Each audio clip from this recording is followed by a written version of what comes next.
Praise the Lord. दोस्तों, आज फिर मैं आ चुका हूँ आपके बीच में एक नए विषय के साथ। और आज चूंकि रक्षाबंधन मनाया जा रहा है पूरे भारत में, तो आज मैंने इसी को लिया है। तो क्या क्रिश्चियंस को रक्षाबंधन मनाना चाहिए या नहीं मनाना चाहिए, इसके ऊपर आज हम लोग चर्चा करेंगे। तो कुछ मसीहियों का मत मानना है कि ये भाई बहन का एक सेलिब्रेशन डे है, तो इसको मना सकते हैं। कुछ मसीहियों का, कुछ क्रिश्चियंस का मानना है कि नहीं, ये एक हिंदू का त्यौहार है, तो इसे हमें मनाने की ज़रूरत नहीं है। तो बाइबल से देखने का कोशिश करेंगे, लेकिन बाइबल में चूंकि ऐसा कोई त्यौहार जहाँ पे बाइबल लिखा गया वहाँ पे इस प्रकार का कोई त्यौहार का प्रचलन नहीं था, किसी भी पर्व का चलन नहीं था, इसलिए बाइबल में सीधे सीधे तौर पे तो इन बातों का चर्चा नहीं मिलता है कि क्या रक्षाबंधन के ऊपर बाइबल क्या कहती है। तो बाइबल बिल्कुल कुछ भी नहीं कहती, लेकिन कुछ रीति रिवाजों के ऊपर बाइबल ज़रूर कहती है। तो उससे पहले दोस्तों, आज हम जानेंगे कि भारत में आके रक्षाबंधन कहाँ से आया।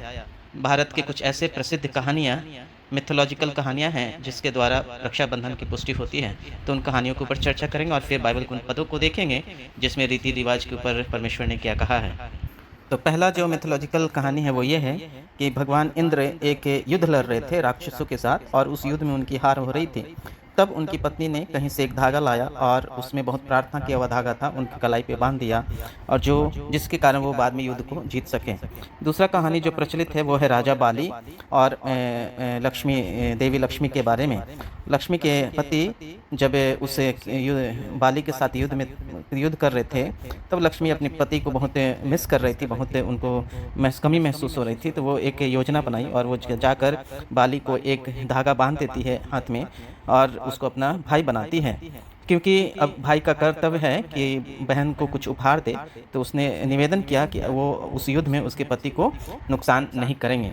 ये दूसरा कहानी प्रचलित है, मिथोलॉजिकल कहानी है राजा बाली और लक्ष्मी के बीच में। तीसरा जो कहानी है वो है गणेश भगवान के ऊपर, कि गणेश भगवान के दो पुत्र थे, उन्होंने एक बहन की कामना की।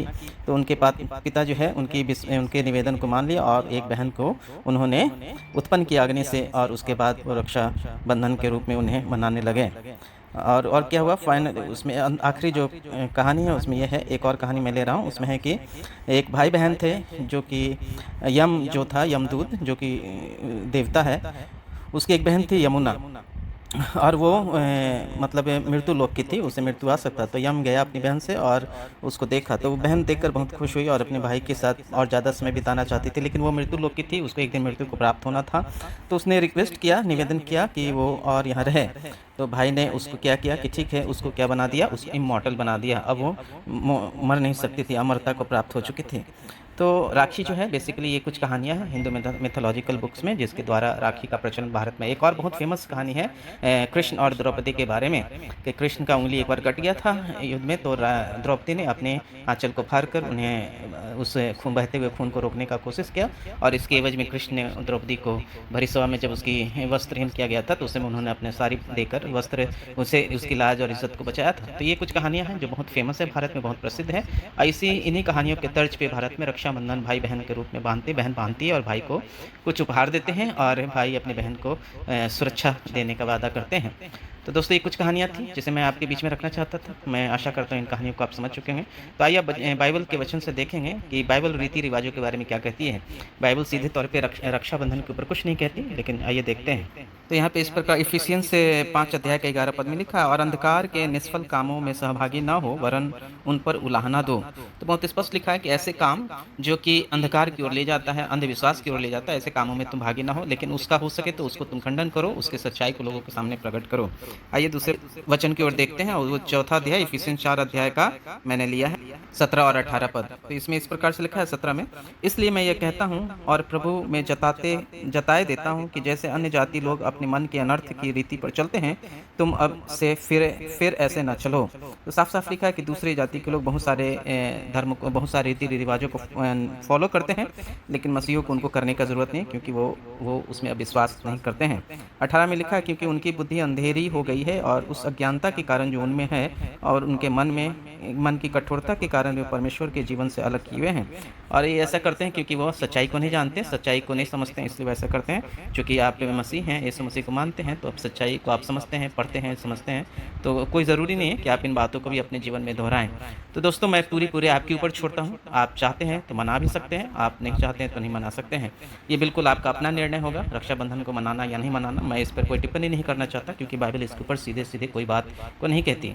वर्तमान स्थिति में एक भाई बहन का प्यार को दर्शाता है, तो आप चाहे तो कर भी सकते हैं, आपकी इच्छा है। दोस्तों यहीं समाप्त करता हूँ। आइए प्रार्थना करते हैं। अनुग्रहकारी दयालु सर्वशक्तिमान परमेश्वर पिता, हम आपको धन्यवाद देते हैं आज के सुंदर वचन के लिए परमेश्वर, जो आपने दिखाया कि रीति रिवाज को मानना ज़रूरी नहीं है, परमेश्वर को बातों को मानना ज़रूरी है परमेश्वर, और हम जीवन और सत्य की खोज में रहते हैं परमेश्वर। ये कथा कहानियों में अपने जीवन को नहीं बिताते प्रभु जी, इसके लिए हम धन्यवाद करते हैं। आपने हमारी आंखें खोली, हमें ज्ञान दिया, इसके लिए आपको धन्यवाद देते हैं प्रभु जी। जब पूरा भारत इस त्यौहार को मनाते हैं, मैं प्रार्थना करता हूँ सभी भाई बहनों के लिए, उनके बीच में आपसी प्रेम बना रहे, एक दूसरे के लिए समर्पित हों और एक दूसरे को ज़रूरत पड़ने पर सहायता मदद करने पाएँ। उससे ज़्यादा परमेश्वर उनके ऊपर भी परमेश्वर आप अपना ज्ञान दीजिए, ताकि वो भी सत्य को समझ सके और सत्य को जान सके और स्वतंत्र हो सके बेकार के नियमों से परमेश्वर पिता। प्रभु जी, धागा एक सुरक्षा का कोई गारंटी नहीं है, ऐसा हम मानते हैं और हम जानते हैं परमेश्वर। असली सुरक्षा करने वाले आपके प्रभु जी, असली विश्वास आप में रखना है परमेश्वर पिता, इसके लिए हम तहे दिल से आपके चरणों में आते हैं प्रभु जी। प्रार्थना विनती आपके चरणों में रखते हैं, मांगते हैं उद्धार करता प्रभु यीशु मसीह के नाम से, आमीन। दोस्तों अगर वीडियो अच्छा लगा तो वीडियो को लाइक कीजिएगा, सब्सक्राइब कीजिएगा चैनल को और कमेंट कीजिएगा। आप सबको बहुत बहुत धन्यवाद। Thanks for watching the video. God bless you all.